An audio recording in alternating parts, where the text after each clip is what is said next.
हाँ दोस्तों, आज की कहानी है पत्नी की जरूरत को पूरा करने के लिए अपने दोस्त को ठुकरा दिया। कहानी अगर पसंद आए तो वीडियो को लाइक और सब्सक्राइब जरूर करना।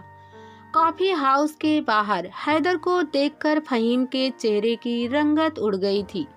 हैदर ने भी उसे देख लिया था, इसलिए उसके पास जाकर बोला, हेलो फहीम, बहुत दिनों बाद दिखाई दिए। अरे हैदर तुम? फहीम ने हैरानी जताते हुए कहा, अगर और ज्यादा दिनों बाद मिलते तो ज्यादा अच्छा होता। दोस्त से इस तरह नहीं कहा जाता भाई फहीम, हैदर ने कहा तो जवाब में फहीम बोला, तुम कभी मेरे दोस्त नहीं रहे हैदर, तुम यह बात जानते भी हो। अब मिल गए हो तो चलो एक एक कॉफी पी लेते हैं। हैदर ने कहा, नहीं फहीम ने कहा, मैं कॉफी पी चुका हूँ, अब घर जा रहा हूँ।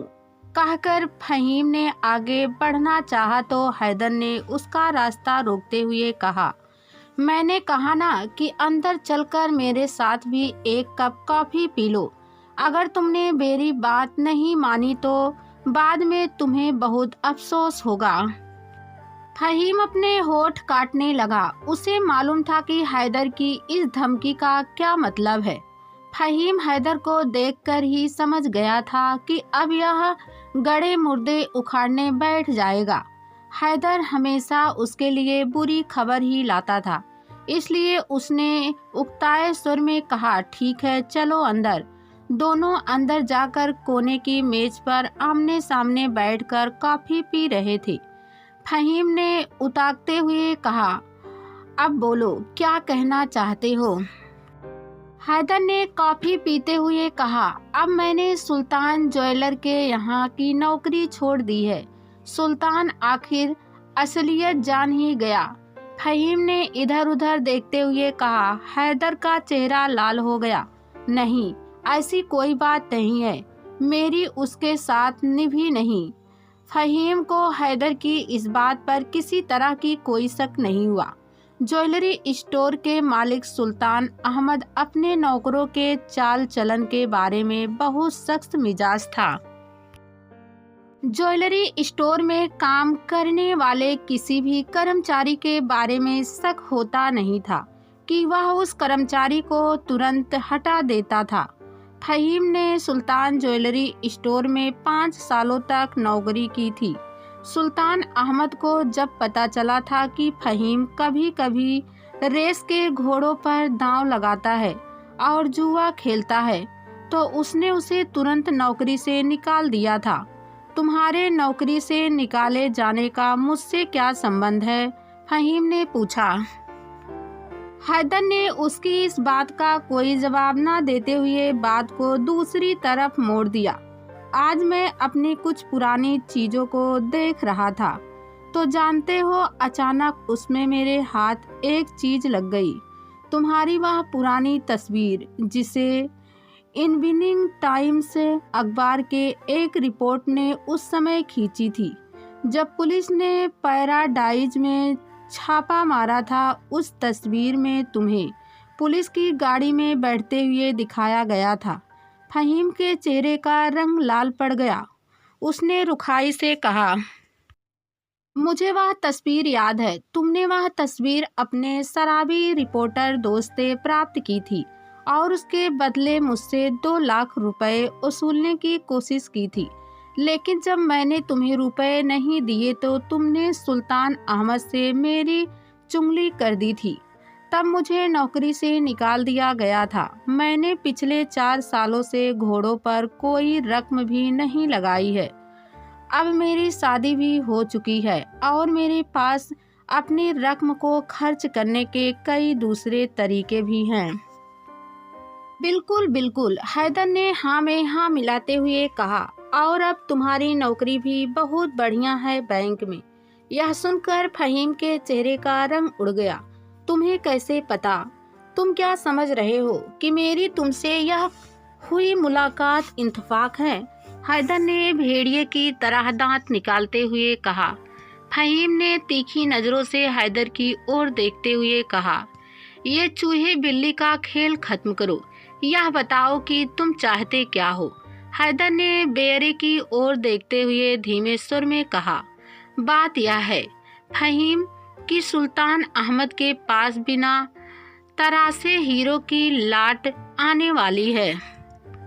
उनकी शिनाख्त नहीं हो सकती और उनकी कीमत करोड़ों रुपए में है। यह सुनकर फहीम के जबड़े कस गए। उसने गुर्राते हुए कहा, तो तुम उन्हें चोरी करना चाहते हो और चाहते हो कि मैं तुम्हारी इस काम में मदद करूं? तुम बहुत समझदार हो फहीम। हैदर ने चेहरे पर कुटिलता लाकर कहा, लेकिन यह काम केवल तुम करोगे। फहीम उसका चेहरा देखता रह गया। तुम्हें याद होगा कि सुल्तान अहमद अपनी तिजोरी के ताले का कॉम्बिनेशन नंबर हर महीने बदल देता है और हमेशा उस नंबर को भूल जाता है। जब तुम जहाँ रहे तुम उसके उस ताले को खोल देते थे। तुम्हें उस तिजोरी को खोलने में महारत हासिल है, इसलिए तुम चाहते हो कि मैं सुल्तान ज्वेलरी स्टोर में घुसकर उसकी तिजोरी खोलूं और उन बिना तरासे हीरो को निकालकर तुम्हें दे दूं। फहीम ने चिढ़कर कहा, इतनी ऊंची आवाज में बात मत करो। हैदर ने आंख निकालकर कहा, यही तो असल हकीकत है। तुम वह हीरे लाकर मुझे सौंप दो और वह तस्वीर निगेटिव सहित मुझसे ले लो। अगर तुम इस काम के लिए इनकार करोगे तो मैं वह तस्वीर तुम्हारे बॉस को डाक से भेज दूंगा। पल भर के लिए फहीम की आंखों में खून उतर आया। वह भी हैदर से कम नहीं था। उसने दोनों हाथों की मुट्ठियां भींच ली। उसका मन हुआ कि वह घूंसों से हैदर के चेहरे को लहूलुहान कर दे, लेकिन इस समय जज्बाती होना ठीक नहीं था। उसने खुद पर काबू पाया, क्योंकि अगर हैदर ने वह तस्वीर बैंक में भेज दी तो उसकी नौकरी तुरंत चली जाएगी। फहीम को उस कर्ज के बारे में याद आया जो उसने मकान के लिए लिया था। उसे अपनी बीवी की याद आई जो अगले महीने उसके बच्चे की मां बनने वाली थी। अगर उसकी बैंक की नौकरी छूट गई तो सब बर्बाद हो जाएगा। हैदर बहुत कमीना आदमी था। उसने फहीम को अब भी ढूंढ निकाला था। अगर उसने किसी दूसरी जगह नौकरी कर ली तो यह वहां भी पहुंच जाएगा। ऐसी स्थिति में हैदर को हमेशा के लिए खत्म करना ही ठीक रहेगा। तुम सचमुच मुझे वह तस्वीर और उसकी नेगेटिव दे दोगे? फहीम ने पूछा। हैदर की आंखें चमक उठी। उसने कहा, जिस समय तुम मुझे वह हीरे दोगे उसी समय मैं दोनों चीजें तुम्हारे हवाले कर दूंगा। यह मेरा वादा है। फहीम ने बेबस होकर हैदर की बात मान ली। हैदर अपने घर में बैठा फहीम का इंतजार कर रहा था। उसके यहाँ फहीम पहुंचा तो रात के 3 बज रहे थे।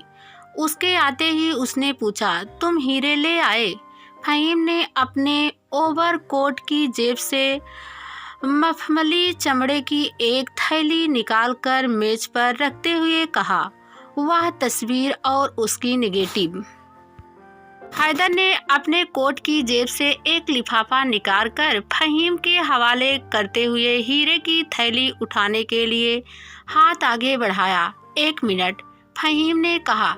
इसके बाद लिफाफे में मौजूद तस्वीर और नेगेटिव निकालकर बारीकी से निरीक्षण करने लगा। संतुष्ट होकर सिर हिलाते हुए बोला, ठीक है, ये रहे तुम्हारे हीरे। हैदर ने हीरो की थैली मेज से उठा ली। फहीम ने जेब से सिगरेट लाइट निकाला और खटके से उसका शोला ऑन करके तस्वीर और नेगेटिव में आग लगा दी। उन्हें फर्श पर गिराकर जलते हुए देखा रहा। अचानक उसके कानों में हैदर की हैरानी भरी आवाज पड़ी, अरे ये तो साधारण हीरे है। फहीम ने तस्वीर और नेगेटिव की राख को जूतों से रगड़ते हुए कहा, हाँ, मैंने इन्हें एक साधारण सी दुकान से खरीदे हैं। यह सुनकर हैदर फहीम की ओर बढ़ा और क्रोध से बोला, यू डबल क्रॉसर्स, तुम समझते हो कि इस तरह तुम बच निकलोगे? कल सुबह मैं तुम्हारे बॉस के पास बैंक जाऊंगा और उसे सब कुछ बता दूंगा। हैदर की इस धमकी से साफ हो गया था कि उसके पास तस्वीर की अन्य कापियां नहीं थी। फहीम दिल ही दिल में खुश होकर बोला, हैदर, कल सुबह तुम इस शहर से मीलों दूर होगे या फिर जेल की सलाखों के पीछे पाए जाओगे। यह क्या मतलब? हैदर सिटपिटा गया। मेरा मतलब यह है कि मैंने सुल्तान ज्वेलरी स्टोर के चौकीदार को रस्सी से बांध दिया है। छेने की मदद से तिजोरी पर इस तरह के निशान लगा दिए हैं जैसे किसी ने उसे खोलने की कोशिश की हो, लेकिन खोलने में सफल ना हुआ हो। ऐसे में सुल्तान अहमद की समझ में आ जाएगा कि यह हरकत तुम्हारी है। इसके लिए मैंने तिजोरी के पास एक विजिटिंग कार्ड गिरा दिया है जिस पर तुम्हारा नाम और पता छपा है। वह कार्ड कल रात ही मैंने छपवाया था। अगर तुम्हारा ख्याल है कि तुम सुल्तान अहमद को इस बात से कायल कर सकते हो कि तिजोरी को तोड़ने की कोशिश के दौरान वह कार्ड तुम्हारे पास से वहां नहीं गिरा तो फिर तुम इस शहर रहने की हिम्मत कर सकते हो। लेकिन अगर तुम ऐसा नहीं कर सकते तो बेहतर यही होगा कि तुम अभी इस शहर से भाग जाने की तैयारी कर लो। मैंने सुल्तान ज्वेलरी स्टोर के चौकीदार को ज्यादा मजबूती से नहीं बांधा था। वह अब तक स्वयं को रस्सी से खोलने में कामयाब हो गया होगा। हैदर कुछ क्षणों तक फहीम को पागलों की तरह घूरता रहा।